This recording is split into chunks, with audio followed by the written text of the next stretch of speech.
বন্ধুরা কেমন আছো সবাই? আজ আমরা দেখব 2001 সালে মুক্তি পাওয়া fantasy adventure movie Harry Potter and the philosopher stone, যার IMDb রেটিং 7.6। এই সিনেমাটির টোটাল বাজেট ছিল 12,50,00,000 আর এর টোটাল বক্স অফিস কালেকশন হলো 100,20,00,000 আমাদের আজকের এই সিনেমাটি বাস্তব জগৎ থেকে অনেকটাই আলাদা।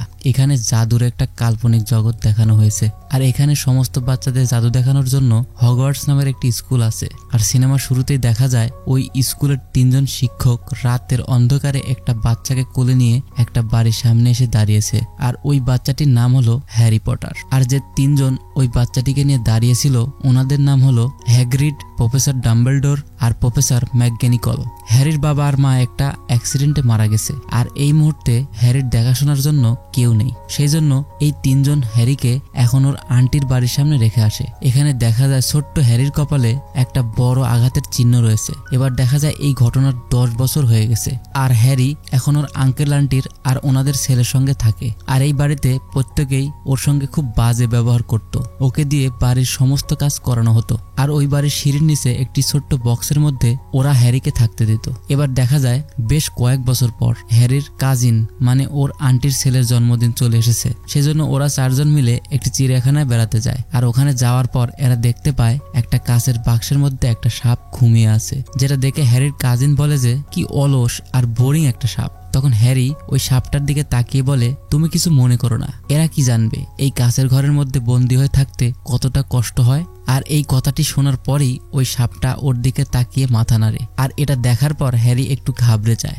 এবার ওই সাপটাকে প্রশ্ন করে, তুমি কি আমার কথা বুঝতে পারছো? আর তখন ওই সাপটা আবার মাথা নাড়িয়ে উত্তর দেয় হ্যাঁ। আর একটা সাপ ওর কথা বুঝতে পারছে, এই ব্যাপারটা ওর খুব অদ্ভুত লাগে। এবার দেখা যায় এই ঘটনার বেশ কয়েকদিন পর ওদের বাড়িতে অনেকগুলো চিঠি এসেছে, আর ওখানে বাকি সমস্ত চিঠির সঙ্গে হ্যারির নামের একটি চিঠি আছে, যেটা হগওয়ার্টস স্কুলের তরফ থেকে এসেছিল। আর হগওয়ার্টস ছিল এই পৃথিবীর সবচেয়ে নামকরা জাদুকরী স্কুল, কিন্তু হ্যারির আঙ্কেল ওর কাছ থেকে ওর চিঠিটা কেড়ে নেয় আর ওকে ওটা পড়তে দেয় না। এবার দেখা যায় এই ঘটনার পর থেকে প্রত্যেক দিন ওর বাড়িতে হ্যারির নামে একটি করে চিঠি আসতে শুরু করে, কিন্তু হ্যারির আঙ্কেল কখনোই ওকে ওই চিঠিগুলো পড়তে দিত না। এবার বেশ কয়েকদিন এইরকম ভাবে চলার পরে হঠাৎ একদিন ওদের ঘরের মধ্যে চিঠির বৃষ্টি হতে শুরু করে। আর এটা দেখার পর ওর আঙ্কেল ঠিক করে ওরা সবাই এখান থেকে দূরে অন্য কোথাও চলে যাবে, যাতে ওদের কাছে আর কোনোভাবেই হ্যারির নামে এই চিঠিগুলো আসতে না পারে। এরপর আমরা দেখি 4 জন মিলে সমুদ্রের ধারে একটা ছোট্ট বাড়িতে থাকতে শুরু করে। আর ওখানে যাওয়ার কিছুদিন পর হ্যারির জন্মদিন চলে আসে,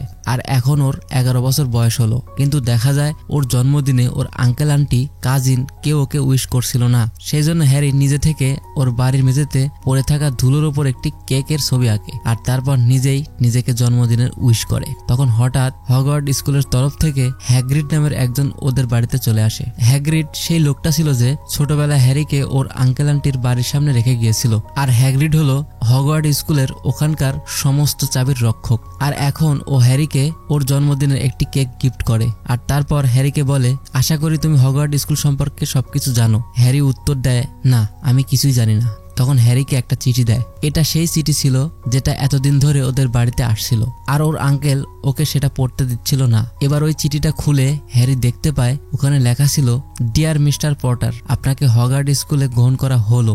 হ্যাগ্রিডস ওকে আরো জানায় যে এই স্কুল থেকে ওর বাবা মাও পড়াশোনা করেছে। আর এটা জানার পর ওই স্কুলে ভর্তি হওয়ার জন্য হ্যারি খুবই আগ্রহী হয়ে ওঠে, কিন্তু ওর আঙ্কেল আর আন্টি কোনোভাবেই চাইছিল না যে হ্যারি ওখানে ভর্তি হোক। কিন্তু হ্যাগ্রিডস ওখানে ওদের দুজনের কোনো কথা না শুনে হ্যারিকে নিজের সঙ্গে করে নিয়ে আসে। এবার ওই স্কুলে পড়ার জন্য হ্যারিকে বেশ কয়েকটা জিনিস কিনতে হবে। সেই জন্য হ্যাগ্রিডস হ্যারিকে সুমন্তর গলি নামের একটি গোপন জায়গায় নিয়ে আসে। এখানে জাদুর সমস্ত জিনিস কিনতে পাওয়া যায়, আর এই জায়গাটা পৃথিবীর বাকি সমস্ত সাধারণ মানুষ থেকে লুকানো ছিল। শুধুমাত্র জাদুকররাই এই জায়গাটি সম্পর্কে জানে। এবার ওই বাজারে যাওয়ার পর হ্যারি বলে, আমি এখানে কেনাকাটা করব কিভাবে, আমার কাছে তো কোনো টাকাই নেই। তখন হ্যাগ্রিডস হ্যারিকে একটা ব্যাংকে নিয়ে যায়, যেখানে হ্যারির বাবার মায়ের নামে একটা লকার ছিল। আর ব্যাংকের ওই লকারটা খোলার পর দেখা যায় ওখানে অনেকটা টাকা রয়েছে। এবার হ্যাগ্রিডস হ্যারিকে বলে, তুমি কি ভাবলে তোমার মা বাবা তোমার জন্য কোনো টাকা পয়সা রেখে যায়নি? এখানে যা কিছু আছে সবকিছুই তোমার। এবার হ্যাগ্রিড স্কুলের একটা কাজের জন্য পাশের অন্য একটা লকারে যায় আর ওখানে থেকে কাপড়ে বাঁধা একটি ছোট্ট জিনিস তুলে নেয়। আর তারপর হ্যারিকে এই কথাটি কারো সঙ্গে শেয়ার করতে বারণ করে। এবার ওই ব্যাংক থেকে টাকা তুলে হ্যারি নিজের স্কুলের জন্য একটা জাদুর ছড়ি কিনতে যায়। আর দোকানে ঢোকার পর ওই দোকানদার হ্যারিকে চিনতে পারে। উনি জানান আজ থেকে বহু বছর আগে হ্যারির মা বাবা নিজেদের প্রথম জাদুর ছড়ি এই দোকান থেকেই কিনেছিল। এবার উনি হ্যারিকে বেশ কয়েকটা জাদুর ছড়ি দেখান, কিন্তু ওর মধ্যে থেকে কোনোটাই হ্যারিকে শুট করছিল না। এই জাদুর ছড়িগুলোর একটি বিশেষত্ব ছিল যে তারা নিজেরাই মালিককে চুজ করত। এবার বেশ কয়েকটা ছড়ি দেখানোর পর দোকানদার একটি স্পেশাল জাদুর ছড়ি হ্যারিকে দেখান। আর দেখা যায় ওই ছড়িটা হ্যারিকে নিজের মালিক হিসাবে পছন্দ করে নিয়েছেন। আর এটা দেখার পর ওই দোকানদারটা বলে এটা কিভাবে সম্ভব। ও হ্যারিকে জানায় তোমার এই ছড়িটা একটি মায়াবী পাখির পালক থেকে তৈরি করা হয়েছিল। আর ওই পাখিটা নিজের সারা জীবনে শুধুমাত্র 2টি পালক দিয়েছিল, যেটার থেকে মাত্র 2টি ছড়ি তৈরি হয়েছিল। আর এই পালকের দ্বিতীয় ছড়িটা সেই লোকের কাছে রয়েছে যে তোমার বাবা মাকে খুন করেছে আর তোমার কপালে এই আঘাতের চিহ্নটা দিয়েছে। তখন হ্যারি ওই লোকটার নাম জানতে চায়। তখন ওই দোকানদার বলে আমরা কেউ ওর নাম উচ্চারণ করতে পারবো না, কিন্তু আমি তোমাকে এতটুকু বলতে পারি তুমি বড় হয়ে খুবই মহান কাজ করবে, কারণ যার কাছে এই পাখির পালকের দ্বিতীয় ছড়িটা আছে সেও জীবনে অনেক মহান কাজ করেছে। যদিও সেগুলো খুবই বড় আর ভয়ঙ্কর ছিল, কিন্তু ওগুলো মহান ছিল। এবার ওই দোকান থেকে বেরোনোর পর হ্যাগ্রিডের কাছে ওই লোকটার নাম জানতে চায়। হ্যাগ্রিড ওকে জানায় ওই লোকটার নাম হলো ভলডেমর্ট। আর ও একসময় এই পৃথিবীর খুব মহান একজন জাদুকর ছিল, কিন্তু আরো বেশি ক্ষমতা পাওয়ার লোভে ও শয়তানি শক্তির পুজো করতে শুরু করে। আর এই কাজে বেশ কিছু জাদুকরও ওকে সঙ্গ দিয়েছিল, কিন্তু অনেক জাদুকরই ওর বিরুদ্ধে চলে গেছিল। আর তোমার বাবা মা তাদের মধ্যে ছিল যারা ওর বিরোধিতা করেছিল। আর সেই জন্য একদিন ভলডেমর্ট তোমার বাবা আর মাকে মেরে ফেলে। আর সে একই সাথে তোমাকেও মেরে ফেলতে চেয়েছিল, কিন্তু তোমার মধ্যে এমন কোনো ক্ষমতা বা শক্তি ছিল যে কারণে ও তোমাকে মারতে পারেনি। আর তুমি হলে এই পৃথিবীর একমাত্র মানুষ যে ভলডেমর্টের হাত থেকে বেঁচে গেছে। আর সেই জন্যই এই জাদুকর জগতে সবাই তোমাকে খুব ভালোভাবেই চেনে আর জানায়, আর এদের মধ্যে তুমি খুব বিখ্যাত। হ্যাগ্রিড ওকে আরো জানায় যে সবাই বলে ভলডেমর্ট এখন মারা গেছে, কিন্তু আমার বিশ্বাস ও এখনো মারা যায়নি। ও আমাদের আশেপাশে কোথাও বেঁচে আছে আর খুব অসুস্থ অবস্থায় আছে। এবার ওরা দুজন স্কুলে যাওয়ার জন্য স্টেশনে চলে আসে।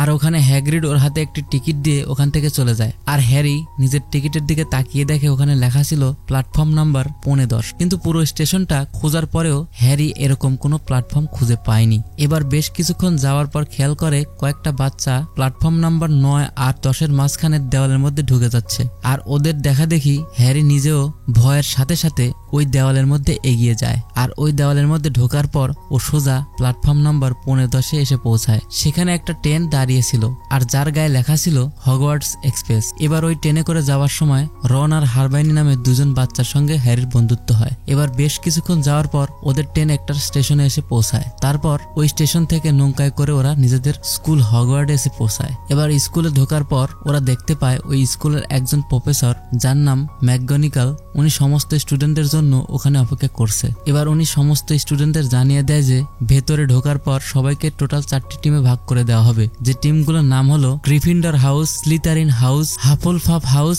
রেভেনক্লো হাউস। আর এখানে প্রত্যেকটা স্টুডেন্টদের ভালো ব্যবহারের জন্য তাদের টিমকে পয়েন্ট দেওয়া হবে, আর তাদের করা কোনো ভুল বা অন্যায়ের জন্য তাদের টিম থেকে পয়েন্ট কেটে নেওয়া হবে। আর এইভাবে বছর শেষে যে টিমের কাছে সবচেয়ে বেশি পয়েন্ট থাকবে তারা জিতে নেবে হাউস কাপ ট্রফি। এবার ওই স্কুলে ঢোকার আগে ম্যালফয় নামের একটি ছেলে হ্যারির সঙ্গে কথা বলতে আসে। ও খুব নাম করা একটি ধনী পরিবারের থেকে ছিল, আর সেজন্য ওর খুব অহংকারও ছিল। ও হ্যারির কাছে এসে বলে আশা করি তুমি সঠিক মানুষের সঙ্গে বন্ধুত্ব করবে। আর তারপর নিজের হাতটা হ্যারির দিকে বাড়িয়ে দেয়। তখন হ্যারি ওকে বলে আমার সঠিক মানুষ চেনার ক্ষমতা আছে আর আমি সেটা নিজেই বুঝে নেব। এবার ওই স্কুলের মধ্যে ঢোকার পর প্রফেসর ডাম্বেলডোর এই সমস্ত নতুন বাচ্চাদেরকে স্কুলের নিয়ম জানিয়ে দেয়। উনি জানান কোনো বাচ্চাই রাত্রের বেলায় স্কুলের মধ্যে ঘোরাঘুরি করতে পারবে না, আর এই স্কুলের 3 তলার ডান দিকে অংশে কোনো স্টুডেন্ট যেতে পারবে না। এবার ওই রুমে ঢোকার পর দেখা যায় ওখানে একটি কথা বলা জাদুকর টুপির সাহায্যে এটা ঠিক করা হচ্ছে ওই সমস্ত স্টুডেন্টদের মধ্যে কাকে কোন টিমে দেওয়া হবে। এবার দেখা যায় হ্যারি আর তার বন্ধু রন আর হারমাইনিকে গ্রিফিন্ডর টিমে দেওয়া হয়েছে। এবার এসব কিছুর পর সমস্ত টিমের মনিটররা তাদের বাকি টিমদেরকে নিজেদের রুমে নিয়ে যায়। আর ওই রুমে যাওয়ার জন্য এদেরকে যে সিঁড়ি ব্যবহার করতে হচ্ছিল সেগুলো জাদুর সিঁড়ি ছিল, আর ওই সিঁড়িগুলো সময় সময় নিজের দিক পাল্টে ফেলতো। আর এরপর থেকে আস্তে আস্তে ওই স্কুলে এদের সবার ক্লাস শুরু হয়ে যায়। এরা সবাই প্রত্যেক দিন নতুন নতুন জাদুর জিনিস শিখতে থাকে। আর এরকম ভাবে এদের সবাইকে একটি অদ্ভুত ঝাড়ুতে চড়ার ট্রেনিং দেওয়া হচ্ছিল। এবার ওই ঝাড়ুতে করে আকাশে উড়ার সময় উপর থেকে একটি বাচ্চা নিচে মাটিতে পড়ে নিজের হাত ভেঙে ফেলে, আর সেই জন্য ওদের ক্লাসের টিচার ওই বাচ্চাটাকে নিয়ে ওখান থেকে হসপিটালে যায়। এবার দেখা যায় যার হাত ভেঙে গেছে তার একটা কাঁচের বল ওই মাঠের মধ্যে পড়েছিল, আর ম্যালফয় নামের সেই ছেলেটা ওই বলটাকে তুলে নিজের কাছে রেখে দেয়। তখন হ্যারি ওকে ওই বলটা ফেরত দিতে বলে। এবার ম্যালফয় ঝাড়ুতে করে আকাশে উড়ে যায়, আর তারপর ওই বলটাকে বেশ জোরে ওখান থেকে অনেক দূরে ছুঁড়ে মারে, আর হ্যারিকে বলে ক্ষমতা থাকলে এবার ওই বলটা খুঁজে দেখাও।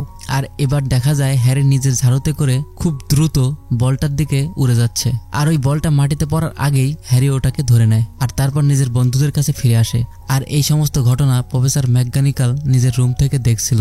হ্যারি যেভাবে এই ঝাড়ুতে উঠছিল সেটা খুবই প্রশংসার ব্যাপার। খুব কম মানুষই এত সুন্দর করে ঝাড়ুতে উঠতে পারে, আর হ্যারির এত সুন্দর প্রতিভা দেখে প্রফেসর ম্যাকগানিকাল ওকে খোঁজি বানিয়ে দেয়। আসলে এই স্কুলের 4টি টিমের মধ্যে প্রত্যেক বছর কুইডিচ নামে একটি খেলা হতো, আর এই খেলাতে প্রত্যেক টিমের প্লেয়ারদেরকে বিভিন্ন রকম ভাবে পয়েন্ট সংগ্রহ করতে হতো। এখানে পয়েন্ট সংগ্রহ করার জন্য অনেকগুলো পদ্ধতি ছিল, আর তার মধ্যে একটা হলো এই খেলার মধ্যে ছোট্ট একটা উড়ন্ত সোনালী রঙের বল থাকবে, আর এই বলটা হাওয়ার মধ্যে খুব তাড়াতাড়ি এদিক থেকে ওদিক উড়ে বেড়াবে। আর উড়ন্ত অবস্থায় এই বলটাকে খালি চোখে দেখতে পাওয়া একদম সহজ কাজ নয়, আর প্রত্যেক টিমের খোঁজিদের কাজ ছিল খেলা চলাকালীন এই উড়ন্ত বলটাকে খুঁজে বের করা। আর খেলা চলাকালীন যে টিম সবার আগে এই বলটাকে খুঁজে পাবে তারাই এই খেলাটি জিতে যাবে। আর এখন হ্যারিকে এই খেলার জন্য গ্রিফিন্ডর টিমের খোঁজি বানিয়ে দেওয়া হয়। আর বিগত 100 বছরের মধ্যে হ্যারি ছিল এই স্কুলের সবচেয়ে কম বয়সী কুইডিচ প্লেয়ার। এবার হ্যারি জানতে পারে ওর বাবা একসময় এই স্কুলের খুবই নাম করা একজন খোঁজি ছিলেন। এবার এই ঘটনার বেশ কিছুদিন পর এরা 3 জন ক্লাস করে যখন নিজেদের রুমে ফিরছিল তখন ওই স্কুলের সিঁড়িগুলো হঠাৎ নিজেদের দিক পরিবর্তন করতে শুরু করে, যেটা আমরা মুভির শুরুতেই দেখেছি। আর সেই জন্য এরা 3 জন স্কুলের 3 তলার ডান দিকে সেই জায়গায় পৌঁছে যায় যেখানে সমস্ত স্টুডেন্টদের যাওয়া বারণ ছিল। এবার ওখানে যাওয়ার পর একটা রুমের মধ্যে ঢুকে পড়ে। ওরা দেখতে পায় ওখানে 3টা মুখওয়ালা বিশাল বড় বড় কুকুর রয়েছে, আর ওই কুকুরটা নিজের পেছনে একটা গোপন দরজার পাহারাদারি করছে। আর এরা ওই রুমে ঢোকার পর ওই কুকুরটা এদের উপর হামলা করার চেষ্টা করে, কিন্তু এরা 3 জন কোনো রকম ওখান থেকে পালিয়ে আসে। আর এখন ওই ঘরের ভেতরে গোপন দরজা দেখার পরে এরা 3 জন বুঝে যায় যে ওখানে খুব দরকারি কোনো জিনিস লুকানো আছে। এবার বেশ কয়েকদিন পর ওদের স্কুলের কুইডিচ খেলা শুরু হয়, আর ওখানে হ্যারি আর তার বাকি সমস্ত টিমের খেলার মাঠে নেমে পড়ে। কিন্তু খেলা শুরু হওয়ার কিছুক্ষণের মধ্যেই দেখা যায় হ্যারির ঝাড়ু ওর নিয়ন্ত্রণের বাইরে চলে যাচ্ছে। আর গ্যালারিতে বসে এসব কিছু দেখার সময় হারবাইনি খেয়াল করে ওদের স্কুলের একজন টিচার যার নাম প্রফেসর স্নেইপ, উনি দূর থেকে মন্তব্য করে হ্যারিকে ওর ঝাড়ুর থেকে নিচে ফেলে মেরে ফেলার চেষ্টা করছিল। আর এটা দেখার পরে হারবাইনি সোজা প্রফেসর স্নেইপের কাছে চলে যায়, আর ওখানে ওনার অজান্তেই জাদুর সাহায্যে ওনার কাপড়ে আগুন লাগিয়ে দেয়, যেই কারণে প্রফেসর স্নেইপের মনোসংযোগ নষ্ট হয়ে যায়। আর সঙ্গে সঙ্গেই হ্যারি আবার নিজের ঝাড়ুতে নিয়ন্ত্রণ ফিরে পায়। আর এরপর কিছুক্ষণের মধ্যেই হ্যারি ওই সোনালী বলটাকে খুঁজে বের করে, আর এখানে হ্যারি আর তার পুরো টিম ওই ম্যাচটা জিতে যায়। এবার দেখা যায় কয়েকদিন পর হ্যারি, রন আর হারবাইনি হ্যাগ্রিডের সঙ্গে দেখা করছে। আর আগের দিন যখন প্রফেসর স্নেইপ হ্যারিকে মারার চেষ্টা করছিল সেই ঘটনা ওরা হ্যাগ্রিডকে জানিয়ে দেয়। তখন হ্যাগ্রিড উত্তর দেয়, তোমরা সবাই ভুল ভাবছো, প্রফেসর স্নেইপ খুবই ভালো মানুষ, উনি এমন কাজ করতেই পারে না। এবার এরা জানতে চায় ওই ঘরের মধ্যে 3 মুখওয়ালা কুকুরটা কোন জিনিসগুলোর পাহারা দিচ্ছিল। হ্যাগ্রিড বলে ওই কুকুরটার নাম ফ্লাপি, আর ওই ঘরের মধ্যে কোন জিনিস লুকানো আছে সেটা তোমাদের জানার দরকার নেই, ওটা প্রফেসর ডাম্বেলডোর আর নিকোলাস ফ্লেমের নিজস্ব ব্যাপার। এবার এই কথাটি শোনার পর এরা 3 জন ভাবতে শুরু করে, ডাম্বেলডোরকে তো আমরা সবাই চিনি, উনি হলেন এই স্কুল এর প্রধান শিক্ষক, কিন্তু এই নিকোলাস ফ্লেমটা কে? সেই জন্য এরা 3 জন লাইব্রেরিতে গিয়ে নিকোলাস সম্পর্কে খোঁজ খবর করা শুরু করে, কিন্তু অনেক খোঁজাখুঁজির পরেও এরা কোনো ইনফরমেশন পায় না। এবার কিছুদিন পর ক্রিসমাস চলে আসে, আর একজন হ্যারিকে একটা গিফট পাঠিয়েছিল, আর তার মধ্যে একটা চিঠি ছিল, তাতে লেখা ছিল, তোমার বাবা মা যাওয়ার আগে আমাকে এই জিনিসটা দিয়েছিল, আর এখন এই জিনিসটা তোমাকে ফেরত দেওয়ার সময় চলে এসেছে। এবার দেখা যায় ওর মধ্যে একটা চাদর রয়েছে যেটা ব্যবহার করে যে কোনো মানুষ অদৃশ্য হয়ে যেতে পারে। এবার হ্যারি এই চাদরটা ব্যবহার করে নিকোলাসকে খোঁজ করার জন্য লাইব্রেরিতে যায়, যেখানে স্টুডেন্টদের যাওয়া বারণ ছিল, কিন্তু দেখা যায় কিছুক্ষণের মধ্যেই ওখানে লাইব্রেরিয়ান গার্ড চলে আসে। আর হ্যারি ভয় পেয়ে গিয়ে ওখান থেকে পাশের অন্য একটা রুমে লুকিয়ে পড়ে। ওই রুমের মধ্যে একটা জাদুকর মায়া আয়না রাখা ছিল। কোনো মানুষ যদি ওই আয়নার সামনে দাঁড়ায় তাহলে সে সেই জিনিসটা দেখতে পায় যেটা সে এই পৃথিবীতে সবচেয়ে বেশি পেতে চায়। আর ওই আয়নার সামনে দাঁড়ানোর পর হ্যারি দেখতে পায় ওর সাথে ওর মা আর বাবা দাঁড়িয়ে আছে। হ্যারি ছোট্টবেলা থেকে কখনোই তার মা বাবার ভালোবাসা পায়নি, আরও ছোটবেলা থেকেই এই জিনিসটাকেই সবচেয়ে বেশি পেতে চাইতো। আর এরপর থেকে হ্যারি মাঝে মাঝেই ওই আয়নার সামনে যেত আর ওখানে অনেকটা করে সময় কাটাতো। এবার একদিন হ্যারি যখন ওই আয়নার সামনে বসেছিল তখন ওখানে প্রফেসর ডাম্বেলডোর চলে আসেন। আর উনি হ্যারিকে বলেন, তুমি খুব ভালোভাবে জানো এর কোনোটাই সত্যি না, সবটাই মায়াজাল। আমি চাই না তুমি এই মায়াজালে আটকে যাও, সেই জন্য কালই এই আয়নাটাকে এখান থেকে অন্য জায়গায় সরিয়ে দেওয়া হবে। এবার কিছুদিন পর হারমাইনি একটা বই পড়ে নিকোলাস ফ্লেমকে খুঁজে বের করে। আর ওখান থেকে এরা তিনজন জানতে পারে যে নিকোলাস ফ্লেম হলো এই পৃথিবীর একমাত্র মানুষ যিনি পরশ পাথর বানাতে পারেন। আর পরশ পাথর হলো এমন একটা পাথর যেটার সাহায্যে যে কোনো ধাতুকে সোনায় রূপান্তরিত করা যায়। আর ওই পাথরের সাহায্যে এক ধরনের অমৃত বানানো যায় যেটা খেলে যে কোনো মানুষই অমর হয়ে যাবে। আর এই পৃথিবীতে এখন শুধুমাত্র একটাই পরশ পাথর রয়েছে। আর এটা পড়ার পর ওরা তিনজন বুঝে যায় যে ওই তিন মুখওয়ালা কুকুরটি ওখানে এই পরশ পাথরেরই পাহারাদারি করছিল। এবার ওরা তিনজন সেদিন রাতেই হ্যাগ্রিডের সঙ্গে দেখা করে আর ওকে জানায় যে প্রফেসর স্নেপ ওই পরশ পাথরটা চুরি করার চেষ্টা করছে। কিন্তু হ্যাগ্রিড ওদেরকে আবারও বলে যে প্রফেসর স্নেপ সেই সমস্ত প্রফেসরদের দলে যারা এই পরশ পাথরটা বাঁচানোর চেষ্টা করছে। এবার হ্যাগ্রিডের সাথে কথা বলতে বলতে ওরা দেখতে পায় ওখানে একটি ড্রাগনের ডিম রয়েছে। হ্যাগ্রিড এদের জানায়, আমি অনেকদিন ধরে এই ড্রাগনের ডিমটাকে খুঁজছিলাম আর কিছুদিন আগেই একটা অচেনা মানুষ আমাকে এই ডিমটা গিফট করে। আর এরপর হ্যাগ্রিড এদের তিনজনকে আবার নিজেদের রুমে ফিরে যেতে বলে। এবার দেখা যায় স্কুলের মধ্যে ঢোকার সময় প্রফেসর ম্যাকগিনিকাল এদের জন্য অপেক্ষা করছিল। যেহেতু সমস্ত স্টুডেন্টদের রাতে স্কুলের মধ্যে ঘোরাঘুরি করা বারণ ছিল সেই জন্য এদের তিনজনকে শাস্তি দেওয়া হয় আর এদের প্রত্যেকের কাছ থেকে 50 নাম্বার করে কেটে নেওয়া হয়। আর ওই সময় এদের তিনজনের সাথে সাথে ম্যালফয় নামের একটি ছেলে ওই স্কুলের বাইরে ঘোরাঘুরি করছিল। ম্যালফয় লুকিয়ে লুকিয়ে এদের তিনজনকে ফলো করছিল আর সেই জন্য এখন ম্যালফয়কেও এদের সাথে শাস্তি দেওয়া হয় আর ওর থেকেও 50 নম্বর কেটে নেওয়া হয়। এখন শাস্তি হিসাবে এদের চারজনকেই এই রাতের বেলায় হ্যাগ্রিডের সঙ্গে জঙ্গলের মধ্যে যেতে হবে। আর কিছুক্ষণ আগে এই জঙ্গলের মধ্যে একটা ইউনিকর্নকে খুন করা হয়েছে আর এখন হ্যাগ্রিড জঙ্গলের মধ্যে সেই ব্যাপারটা তদন্ত করার জন্য যাচ্ছিল। জঙ্গলের মধ্যে যাওয়ার পর এরা দুইটা টিমে ভাগ হয়ে যায়, ওই ইউনিকর্নটাকে খুঁজতে শুরু করে। হ্যাগ্রিড, রন আর হারমাইনি একটা টিমে ছিল আর অন্য টিমে ছিল হ্যারি আর ম্যালফয়। এবার এরা দুইজন জঙ্গলের মধ্যে বেশ কিছুটা যাওয়ার পর দেখতে পায় অন্ধকারের মধ্যে একটা ছায়া একটা ইউনিকর্নকে মেরে তার রক্ত খাচ্ছিল। আর এটা দেখার পর ম্যালফয় সঙ্গে সঙ্গে ওখান থেকে পালিয়ে আসে, কিন্তু হ্যারি ওখানে দাঁড়িয়ে থাকে আর ওই ছায়াটা আস্তে আস্তে হ্যারির দিকে এগিয়ে আসতে শুরু করে। এবার কিছুক্ষণ পর ওই ছায়াটা যখন হ্যারির উপর হামলা করতে যাচ্ছিল ঠিক তখনই জঙ্গলের মধ্যে থেকে একটা অশ্বমানব এসে হ্যারিকে বাঁচিয়ে দেয়। ওটা অর্ধেক মানুষ আর অর্ধেক ঘোড়ার সংমিশ্রণে হয়েছিল। এবার ওই অশ্বমানব হ্যারিকে জানায় ইউনিকর্নের রক্ত খেলে যে কোনো মৃত্যুপায় মানুষই তার জীবন ফিরে পায়, কিন্তু সে পুরো জীবন ফিরে পাবে না, অর্ধেক জীবন পাবে, তাও সেটা আবার অভিশপ্ত। আর এখন যে ওই ইউনিকর্নের রক্তটা খাচ্ছিল সেটা হলো ভলডেমর্ট। আর তারপর ও হ্যারিকে বলে, তুমি কি জানো এখন স্কুলের মধ্যে কোন রহস্য লুকানো আছে? এই কথাগুলো বলতে বলতে তখন ওখানে হ্যাগ্রিড আর বাকি সবাই চলে আসে। এবার এসব কিছুর পর ওরা তিনজন স্কুলে ফিরে নিজেদের মধ্যে আলোচনা করতে শুরু করে যে তাহলে প্রফেসর স্নেপ ওই পরশ পাথরটা নিজের জন্য না ভলডেমর্টের জন্য চুরি করার চেষ্টা করেছে। তখন হারমাইনি বলে, যতক্ষণ এই স্কুলের মধ্যে প্রফেসর ডাম্বেলডোর আছেন ততক্ষণ অবধি ভলডেমর্ট এই স্কুলের ধারের আশেপাশেই ঘোরাঘুরি করতে পারবে না, কারণ প্রফেসর ডাম্বেলডোর এই পৃথিবীর শ্রেষ্ঠ জাদুকরদের মধ্যে একজন ছিলেন। এবার হ্যারি হঠাৎ একটা ব্যাপার খেয়াল করে যে হ্যাগ্রিড আজ অনেক বছর ধরেই একটা ড্রাগনের ডিম খুঁজছিল আর এখন হঠাৎই একটা অচেনা লোক এসে ওকে সেই ড্রাগনের ডিমটা দিয়ে দেয়। সেই জন্যই পরের দিন সকালে ওরা হ্যাগ্রিডের সঙ্গে দেখা করে সেই অচেনা লোকটার খোঁজ খবর করতে শুরু করে যে ওকে ড্রাগনের ডিমটা দিয়েছিল। আর হ্যাগ্রিডের সাথে কথা বলার পর ওরা জানতে পারে ও নিজের অজান্তেই ওই অচেনা লোকটাকে ওই গোপন জায়গা সম্পর্কে সমস্ত তথ্য দিয়ে দিয়েছে।